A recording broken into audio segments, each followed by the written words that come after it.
Honestly, having this gravelly voice, I feel like maybe makes my voice sound a little deeper. Maybe this is kind of, you know, gonna be a nice segue into, I don't know, voiceovering amazing drone footage or something like what the Story Till Now posts. I don't know.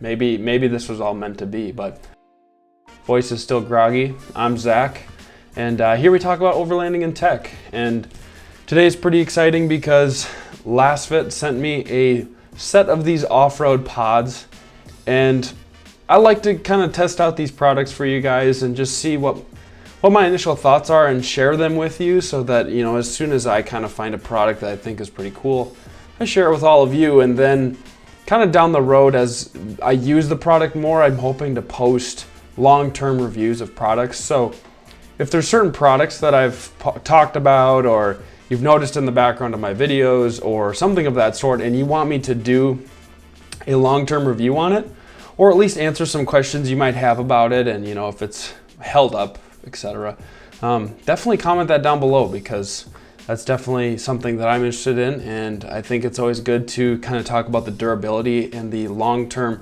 consistency of using a product. So anyway, I digress. Today we're talking about those off-road lights. Before we get talking about those though, I just want to mention I still have that giveaway that is live and that I'm going to announce the winner of on the 5,000 subscriber mark. I also reached out to Fox Speed and they sent a second one of these to do a giveaway on.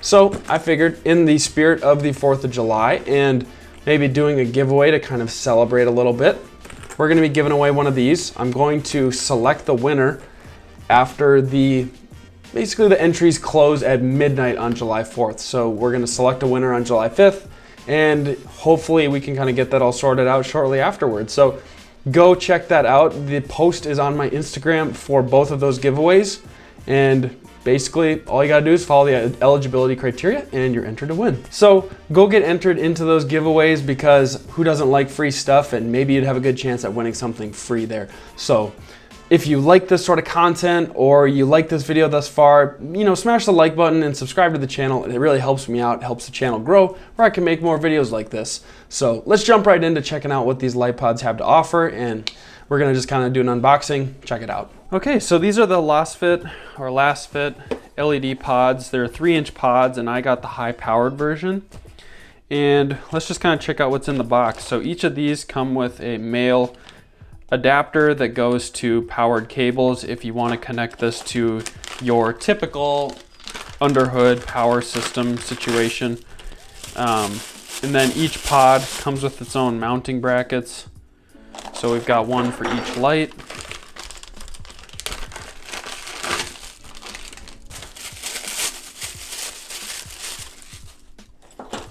And then each light basically comes with roughly the same hardware, but just for a size reference, here is a Road Shock LED, and here is the LASFIT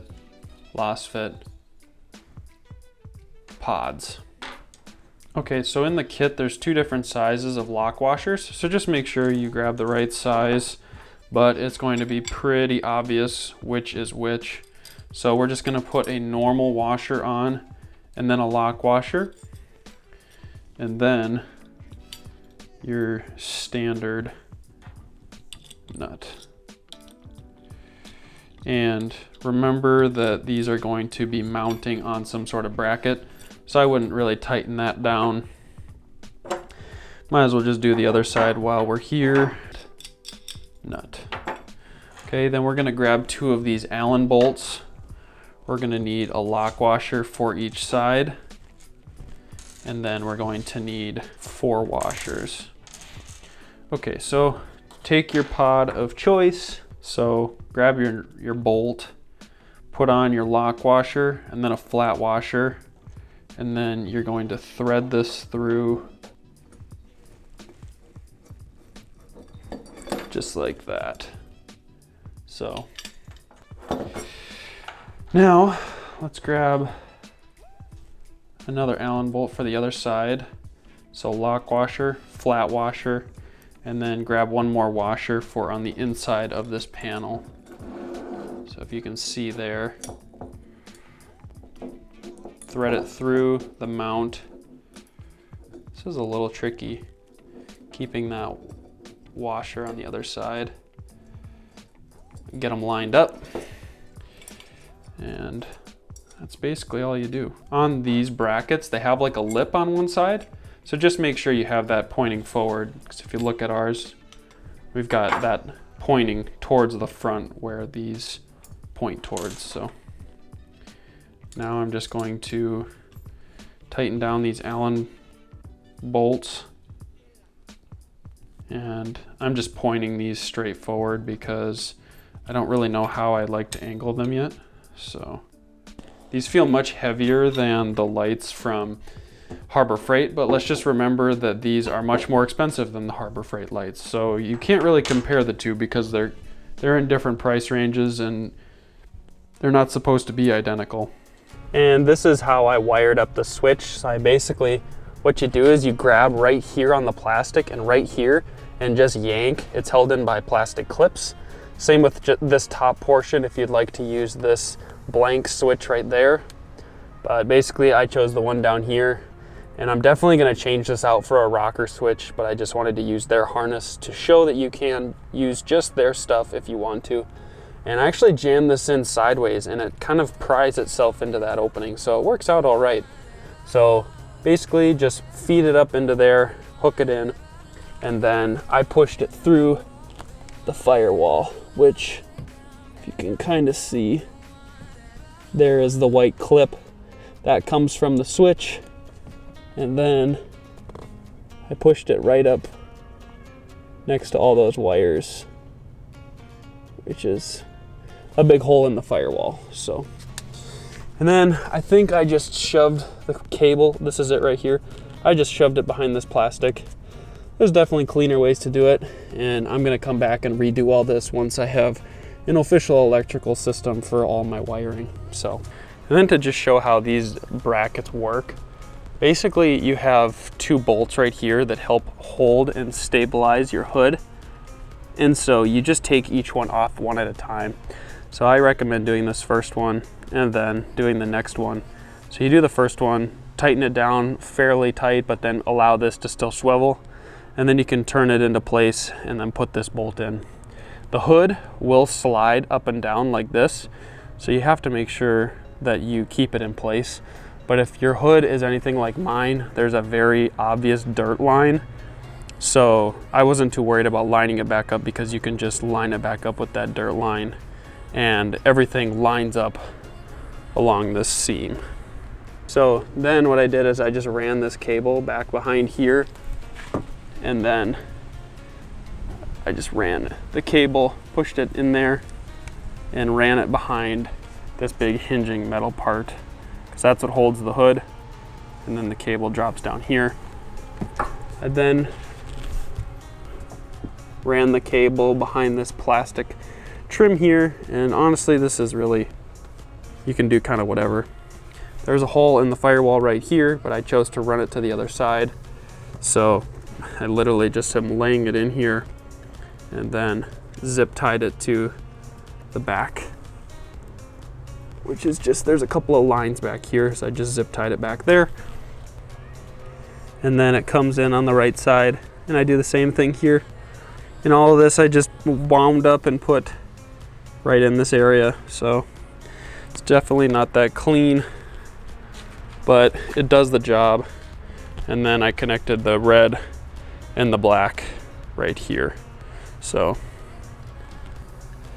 and then there is a relay that you need to connect in one of those holes on the side of the 4Runner. I just haven't done that yet, but it's pretty straightforward to install. Okay, so once you get it all mounted up, this is about how it looks. The bracket is going to come right along the hood here. Basically, I recommend using like a socket, or sorry, a ratcheting wrench, because it's really hard to get at that bolt once it's closed, and you're going to have to get at it once it's closed so that you can properly angle this to where it needs to point. So I remember someone commented on one of my videos that it doesn't necessarily matter what the power output is of a light if the enclosure doesn't help boost the performance of that light output. And I thought that was a really good point. And so I guess I was trying to figure out though how you would actually quantify that output performance, because we typically measure lumens, which is measuring the brightness of light output, but I don't know if there's a good way to measure like distance of output per lumen, or if there's a certain way, because like if you do that, then obviously a spot versus a flood, they're going to score way differently, and kind of figuring out what the parameters of that would actually be to tell you whether it's a good light or not. It all seems kind of subjective. So I try to just find lights that have good light output that perform well enough for what I see as kind of like, you know, necessary baseline needs for someone who would buy that light. And that's what I really like about these. I think that they're going to be higher quality than your average $100 set of lights, but you're not, you know, spending $500 on a set of like ultra pods to, you know, maybe not get that much % better performance compared to the two. So I really like these lights. I think they perform well for the price. I've got a discount code for them down below. And if you want to check these out, I definitely recommend it. These are the high-powered model, so they're a little pricier than the ones that you can get, which are, I think, a little smaller lumen output, but I'm sure those ones are also probably going to fit your needs. Most people probably don't need as nice of lighting as they would think, which is why it hasn't really been a huge priority for me. I wanted to have like decent tires, a lift, and sliders and things of that nature so that I could actually go out and do some fun trips, because I'm not going to use those lights really during the day, and honestly, I don't know how much night riding I will do, but it's really nice to have those, especially if you're just on the side of the road or driving, you know, somewhere where you might need some extra light. So if you've made it to the end of the video, thank you so much for watching. Please give this video a like if it brought you any sort of value. And if you really like content like this, or you just like to hear me talk about random things, maybe related to tech or maybe related to overlanding, please consider subscribing to the channel and turn on that notification bell so you actually get notified when I post a new video. So with that being said, thank you so much for watching, and I'll catch you guys in the next video.